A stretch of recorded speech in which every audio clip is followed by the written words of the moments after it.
Selamat siang, perkenalkan nama saya Jeremy Agustinus Christian Butar-Butar dengan akhiran NIM 033. Di sini saya akan mempresentasikan hasil kajian mengenai kondisi permukaan laut saat terjadi fenomena upwelling dengan mengambil lokasi studi di Selat Makassar. Kenapa saya mengambil Selat Makassar?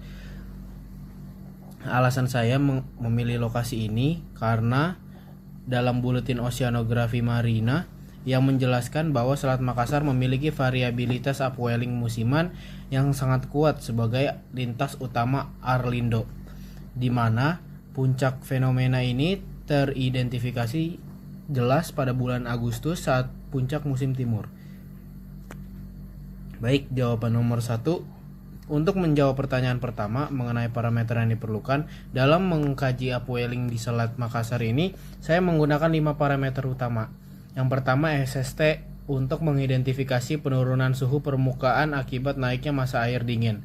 Yang kedua klorofil A untuk memantau lonjakan konsentrasi pigmen fitoplankton sebagai indikator kesuburan. Yang ketiga anomali tinggi muka laut untuk melihat penurunan tinggi muka laut akibat massa air yang bergerak menjauh. Yang keempat, angin permukaan sebagai parameter penggerak utama yang memicu proses pergerakan massa air atau transport Ekman.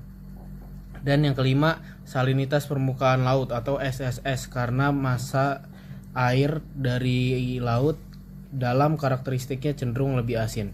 Adapun kegunaan penginderaan jauh gelombang mikro pada parameter-parameter ini adalah karena memiliki keunggulan all-weather capability di wilayah perairan seperti Selat Makassar yang sering tertutup awan. Sensor gelombang mikro seperti skatometer ASCAT untuk angin dan sensor microwave untuk SST sangat krusial agar kita tetap mendapat data permukaan laut yang kontinu, presisi, dan tidak terganggu oleh tutupan awan ataupun cuaca buruk.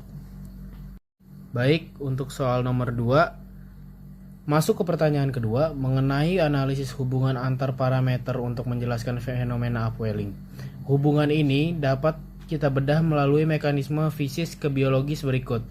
Hubungan angin dengan SSHA.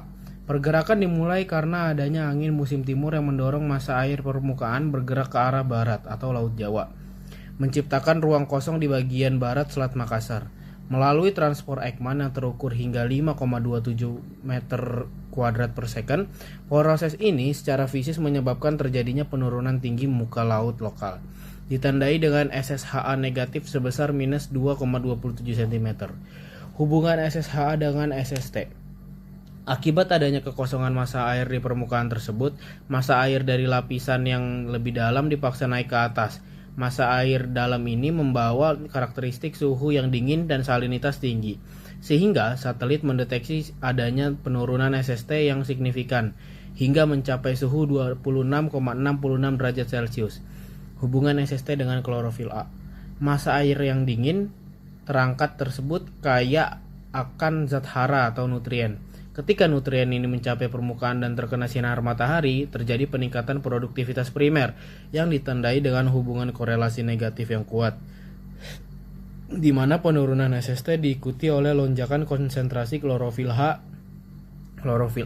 hingga mencapai 0,80 mg per meter kubik.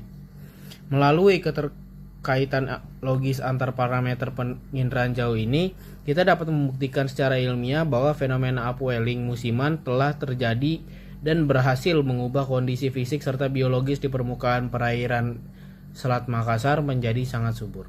Sekian penjelasan dari saya untuk pemenuhan UTS materi upwelling dan penginderaan jauh gelombang mikro ini. Terima kasih.